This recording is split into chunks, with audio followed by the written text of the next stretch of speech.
బోడ కాకరకాయను వండుకుందామని ముందుగా కట్ చేసుకొని బోడ కాకరకాయ అయితే ఉడకబెట్టుకొని వంపి పక్కకు తీసుకున్నానండి. ఇంకా కూరకు కావాల్సిన అన్నీ కోసి పక్కన పెట్టుకున్నాను. ఇంకా స్టవ్ పైన గంజి పెట్టుకొని సరిపడంత ఆయిల్ వేసుకొని ఇంకా అందులో కట్ చేసుకున్న పచ్చిమిరపకాయలు, కరివేపాకు, ఉల్లిగడ్డలు, అల్లం వెల్లుల్లి పేస్టు అన్నీ వేసి చక్కగా వేగిపోయిన తర్వాత పసుపు కూడా వేసుకొని ఇంకా ఉడికించుకున్న బోడకాకరకాయ ముక్కలు కూడా వేసి కొద్దిసేపు ఫ్రై చేసుకున్నానండి.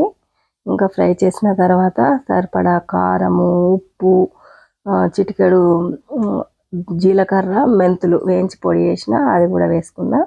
ఇది నువ్వుల పొడి వేయించి పొడి వేసుకున్నా అది కూడా వేసుకొని ఇంకా చింతపండు రసం పోసుకొని మరిగించుకుంటే బోడ కాకరకాయ పులుసు రెడీ అండి. కమ్మగా ఎంతో టేస్టీగా ఉంటుందండి. Thank you friends. ఈ సీజన్లో ఇదే మొదటిసారండి.